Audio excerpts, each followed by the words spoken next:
Engineer Mahesh Kumar Lankesh. विश्व आदिवासी दिवस के अवसर पर आप सभी को हार्दिक शुभकामनाएं। जय भीम, जोहार, जय मूल निवासी।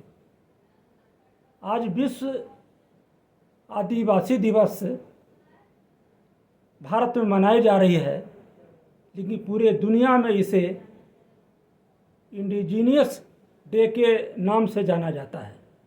इंडिजीनियस का अर्थ होता है स्वदेशी, मूल निवासी, यानी जो जिस देश के प्राचीन काल से रहते हों उनके लिए यह दिन है। भले ही वो अपनी सभ्यता संस्कृति खो दिए हों, वो भी मूल निवासी कहलाएंगे। अगर कोई मजबूरी बस क्रिश्चियन धर्म स्वीकार कर लिए हों, जिनका पुराना पारंपरिक जो परंपरा थी उन्होंने खो दिया हो, उनके लिए भी यह दिवस मनाई जाएगी।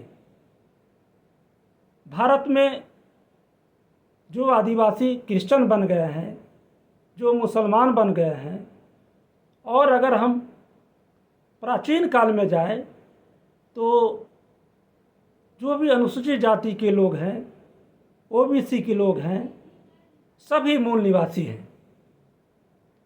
यह नहीं समझना चाहिए कि सिर्फ जिसे आज आदिवासी के रूप में वर्णित हैं उनके लिए ही यह दिवस है, ऐसा नहीं।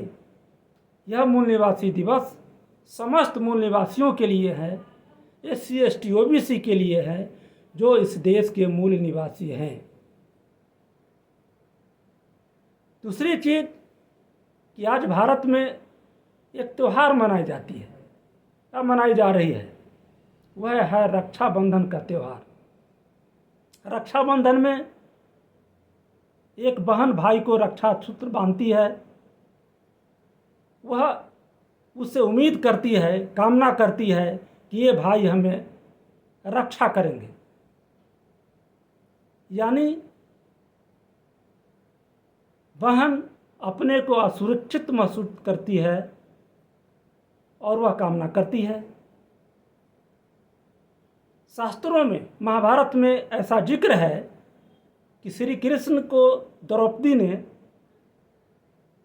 यह रक्षाबंधन यानी रक्षा सूत्र बांधी थी, और द्रौपदी को 5 पति रहते हुए जब उन्हें नंगा किया जा रहा था तो कृष्ण जी ने उसे सुरक्षा प्रदान किया, रक्षा किया और अंततः नंगा होने नहीं दिया। अगर आज के परिवेश में हम देखते हैं तो भारत में जो NCRB का रिपोर्ट है, जो आंकड़े हैं, प्रतिदिन 90 बलात्कार होते हैं। हर दिन ये आंकड़ा है। हर घंटे अगर हम देखते हैं तो किसी न किसी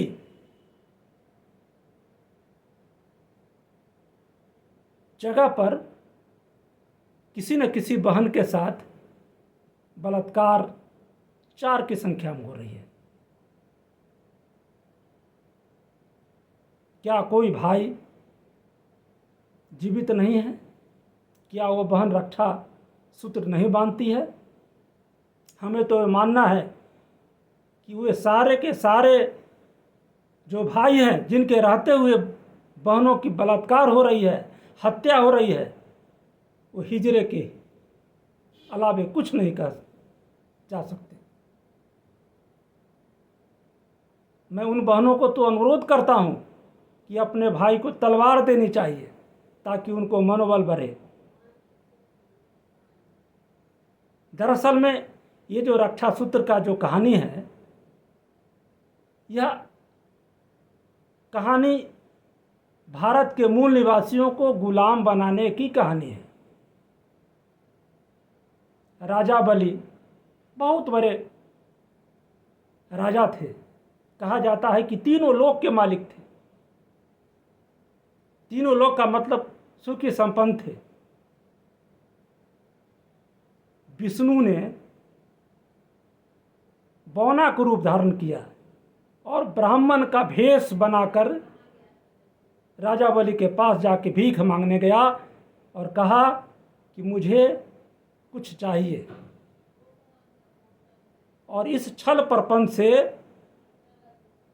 विष्णु ने ब्राह्मण को रूप धारण करके उसे गुलाम बना लिया, गुलाम बना के उसे रसातल में भेज दिया। और उसी समय एक श्लोक है, एन बद्धो राजा बलि दान विद्रोह महाबला तेन त्वापे प्रतिबद्धामि रक्षे माचल माचल। एन बंधो, जिस प्रकार से बांधा गया था, एन बद्धो राजा बलि को दान विद्रोह महाबला, जो दानवों में सब श्रेष्ठ थे, तेन त्वामि मैंने उसी प्रकार से प्रतिबद्धामि बांध रहा हूँ, रक्षे माचल माचल, यानी आत्मरक्षार्थ हेतु हिलना डोलना नहीं। यानी ये जो रक्षा सूत्र है, जो कलाई में हमारे लोग बांध के चलते हैं, इसका यही कारण है कि राजा बलि को बांधा गया था, उसी प्रकार से मैं बांध रहा हूँ। यह गुलामी का प्रतीक है, इसे हमें समझना चाहिए। साथियों, ये जो त्यौहार है वो मूल निवासी को हराने का, यानी गुलाम बनाने का त्यौहार है। हम लोग इस अंधविश्वास से दूर हटेंगे, इतिहास को जानेंगे। इस विश्व आदिवासी दिवस पर हम यही शुभकामना करते हैं। पुनः जोहार, जय भीम, नमो बुद्ध।